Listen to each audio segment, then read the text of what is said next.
Welcome into Survivor Analytics. I am your host, Clyde, and today I will provide my strategic summary for Episode 8 of the Traitors US Season 3. This episode was a bit underwhelming for me. It felt a bit like a cool-down week, which was expected given the banishment of Boston Rob in Episode 7. Rob ran both the turret and the round table for a solid stretch of the season. So with him out of the game, it felt like a lot of the cast was turning back to square one in finding the next traitor. On top of that, while there are many engaging characters left in the game like Carolyn, Brittany, Danielle, and Tom, we also have a bunch of non-factors still on the cast. I've never found people like Ivor, Sam, and Dolores particularly entertaining, and they're all still here. So the big cliffhanger from last week was the face-to-face murder. Out of the 5 vulnerable contestants, I saw Tom, Dolores, and Chrishell as the players in the most danger. There are pros and cons to knocking out each of these contestants. Tom is widely perceived as a faithful in the castle. I doubt that he would ever get targeted at a round table, but at the same time, Tom is portrayed as this strategic non-threat. He throws out accusations with little reasoning behind them, which makes him the ideal player for the traitors to keep in the game. In a similar vein, Dolores is considered a faithful by most of the cast, as all of the other housewives were taken out very early in the season. And while Dolores has proven her strategic chops more than Tom, I still don't look at her as one of the big players of the season. Then we get to Chrishell. Last week I predicted that Chrishell would be the boot here, and that's exactly what happens. Straight up, I see this play as Carolyn's first big move of the season. It's a strategic decision that clearly improves her positioning within the game, while not really impacting Danielle at all. Leading up to this week, Carolyn had been building her alliance with Gabby, but she was not Gabby's number one. Gabby aligned with Chrishell very early in the season through that Bambi alliance, and they had stuck by each other's side. So by cutting Chrishell here, Carolyn takes that spot as Gabby's closest ally. What makes this move even better is the fact that it never creates any suspicion around Carolyn. As far as the edit is concerned, Gabby never considers the possibility of Carolyn pulling off this murder. Gabby's perception of Carolyn derives from her strategic work in the castle, but also their tight-knit relationship. My mind keeps jumping back to this confessional from Gabby earlier in the season, where she said that she would remain loyal to the other members of the Bambi Alliance because she felt so close to them on a personal level. Gabby plays a bit with her heart, so I could see a world where she rides with Carolyn through the endgame because of their connection. So very impressive work from Carolyn there. I can talk a bit about Chrishell's appearance on the Traitors at large. From an editing perspective, this episode felt like an appropriate end to her time on the show. I always got the sense that the edit used Chrishell as a side character in other players' storylines, so I never expected her to make a deep run. From a gameplay perspective, Chrishell was exactly what I expected her to be preseason. She does not come from a social strategy background like other players on this cast, and as a result, many of her strategic decisions were based more in interpersonal relationships rather than any strategic evidence. We see this in Episode 6, where in spite of a building collection of evidence against Boston Rob, Chrishell serves as one of the lead voices in the Wes banishment because she doesn't appreciate Wes's aggressive approach to the game. We can move on to the mission, and this was ridiculous. The players are split up in 2 teams, where one group was challenged with finding dolls and listening to songs in reverse, while the other team was responsible for listening to those songs and determining the original version. It's a mess of a segment, but the highlight here was obviously Tom Sandoval. I'd never heard of this guy before the Traitors, but I gotta admit that he makes for incredible television. The moment of Tom forcing Ivor to hold the telephone was hilarious. Brittany's commentary on Tom singing throughout the challenge was great as well. She says that they are all backseat passengers to the musical passions of Tom, and we immediately pan to Tom claiming that he's the only musically inclined person in the castle. Big shout out to the editors there, really highlighting Tom's delusion and unserious nature.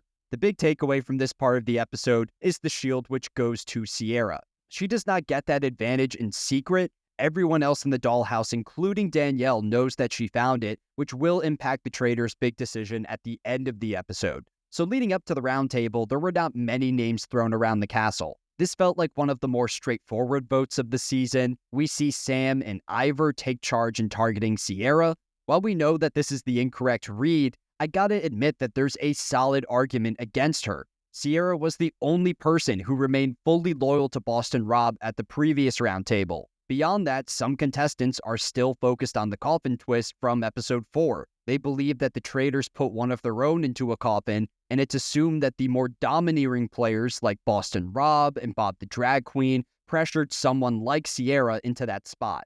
While the Boston Rob vote is a major red flag for Sierra, I still don't buy the coffin theory. I don't get the sense that Sierra is the type of person who would take orders from other traitors and willingly step into the coffin. To me, the most surprising aspect of Sierra's targeting is the role of Sam in the edit. Up until this point, Sam has been the least visible player on the entire cast. It's not until episode 8 that he gets his time in the light, and he's presented as the head strategic force behind this move.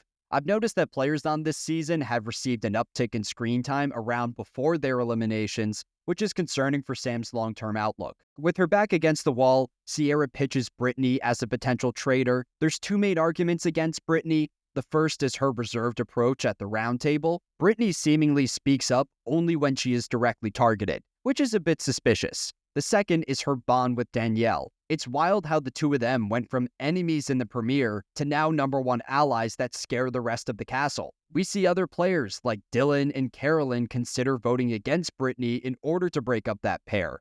If it were me, I think I would look to cut either Brittany or Danielle here. Even if neither of them are traitors, there is no real reason to ride with them to the endgame. They will not flip on each other, so why even give them the opportunity to navigate to the final two? I've said this before on this channel, but I think that the overarching goal of this game is not necessarily finding the traitors, it's just reaching the finale. Keeping players like Brittany and Danielle around reduces everyone else's chances of sitting in the end. We get to the round table where we have our first truly unanimous vote of the season, where everyone writes down Sierra's name. Leading up to the vote, I expected it to be Sierra, but I did not anticipate a final tally like this. So Sierra is the 7th banished player this season. Given her minimal edit, it's tough to really say who Sierra was aligned with, and by extension, whose game benefits from this move. After her banishment, we see many of the men band together in the castle because they have not found a female traitor yet.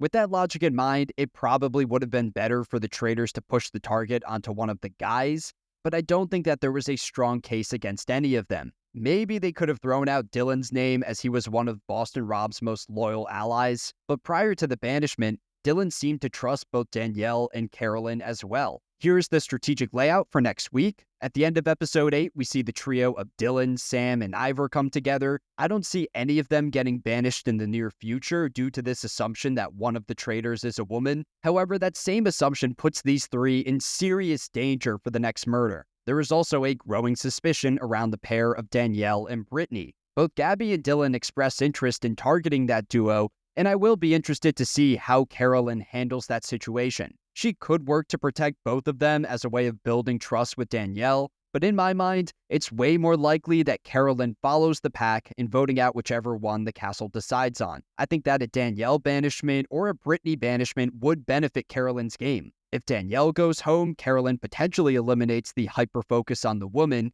and if Brittany is taken out, then Carolyn potentially forces Danielle into working with her. The last big twist of the episode happens in the turret, where Alan provides the traitors with an opportunity to either recruit a third traitor or conduct another murder. There's a lot of risk with the recruitment here, given the entire situation with Sierra's shield. Had any other player acquired that shield, then the traitors could pretend that the recruitment was just a failed murder. Since that shield is gone, if the traitors elect to rope in a third member, then the rest of the castle will know about it. For that reason, I think the traitors are better off murdering another player, and the three names at the top of the list are the strategically competent men in Ivor, Sam, and Dylan. You can't murder a woman here, as it would just increase the odds of Carolyn or Danielle receiving votes at the next roundtable. Of these three, I think that Dylan is the safest due to his alliance with Carolyn. Between Ivor and Sam, I guess that Sam is the optimal boot here. Neither one of them receives a lot of screen time, but Sam seems like the more strategically active player.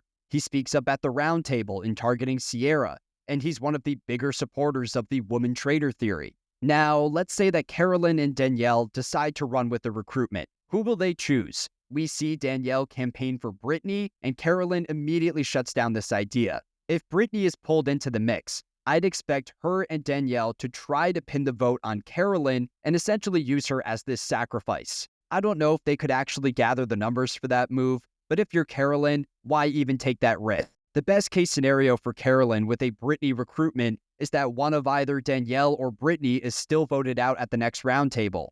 That way, she could build trust with one member of that alliance by allowing the recruitment, and she could take the pressure off the woman in the castle. Still, I think that the risks of that move outweigh the benefits, so I doubt that we see Brittany put on the green cloak. Meanwhile, Carolyn campaigns for a Gabby recruitment so that she can pull off the same move against Danielle. I don't think that Danielle would go along with this plan either. That takes us to a third potential recruitment that isn't brought up in the episode, but I still think it's worth talking about.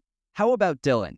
As a traitor, Dylan could work to push the heat off the woman in the game. I think that a Dylan recruitment could serve as a compromise, as he seems connected to both Carolyn and Danielle. So those are the three most likely recruitments, but as I said earlier, I'm expecting the Traitors to pass on this option. To wrap up this video, we can cover my weekly tier list outlining every remaining contestant's chances of winning the season. In zero chance, I have the two players who I believe are most likely to get murdered next week, in Ivor and Sam. Not only are they in poor strategic positions, but they are the two least visible players in the edit. To be honest, it doesn't really matter which one survives episode 9, because I'll keep the other in this bottom tier. In unlikely victories, Danielle drops slightly to the number 7 spot. I feel that this episode planted the seeds for either a Danielle or Brittany banishment. Between the two of them, I see Danielle as the front runner to go home at the next roundtable. I feel that there's a larger body of evidence piled up against her. You have the timely murder of Jeremy, which came immediately after him targeting Danielle. You have Danielle's weird decisions during the riddle mission, where she seemingly did not care about earning a shield for herself.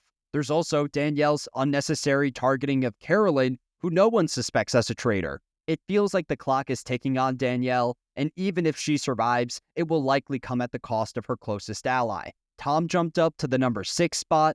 I still don't see him as a serious strategic threat to win the show. The edit continues to portray him as this clown through Brittany's comments during the mission and his Freudian slip at the roundtable. The amount of Sandoval content is still worth acknowledging. I'm expecting Tom to reach the finale, but I doubt he wins the whole thing. Dolores sticks at number 5. This was definitely a quieter episode for her. In the turret, we hear Carolyn say that she would never suspect Dolores as a traitor, which will offer her a lot of safety through banishments. I just don't see the Traitors allowing Dolores to make a deep run. She feels like a safer late-game murder that doesn't reveal much information. Only one player in high upside in Brittany. I actually consider dropping Brittany to unlikelies because I'm expecting her to get some heat at the next roundtable. A Danielle banishment could be great for Brittany's game. She appears fully trusting of Danielle at this point, so she needs someone else to step in and prevent her from running with Danielle to the finale. Confirming Danielle's identity as a traitor may also take some of the pressure off Brittany in that the cast would not expect production to select 2 traitors from Big Brother. Then in my contenders tier, I got the same 3 contestants in Carolyn, Dylan, and Gabby. Gabby remains one of the driving narrators of the season. When Chriselle is taken out of the game, I feel like we hear just as much insight from Gabby as Chriselle herself. I see Gabby's alliance with Carolyn as both a positive and a negative on her resume. On one hand, I doubt that Carolyn would ever consider murdering Gabby, but on the other, Gabby seems oblivious to Carolyn's status as a traitor. If Carolyn wins the season, I'd expect her victory to come against Gabby in the finale. Dylan has the number 2 spot on lock. Entering this week, I was worried for Dylan as he was one of the biggest pro-Boston Rob players in the game, and Rob was just exposed as a traitor. I thought that other players would look to target Dylan, but the edit completely bypasses that storyline. Instead, Dylan is presented in a very positive light, as he's aligning with the other men and pinning Danielle as a traitor. If the faithful wins the season, I think it'll be Dylan. That takes us to the top contender in Carolyn. Last week I said that Carolyn should not be the consensus top pick, but after this episode, I see her as the clear frontrunner. Her move to knock out Chriselle worked out perfectly, as she's now positioned as Gabby's number 1 ally. The only player in the castle who directly opposes Carolyn is Danielle, and I'm expecting Danielle's game to take a hit next week, either through her own banishment or a Brittany banishment. So strategically, Carolyn is in a great spot, and when you combine that with a consistent winners edit, I think she needs to be the top player on this list. So that's everything I have for this week. Thank you so much for listening, and come back next week for my strategic summary of episode 9.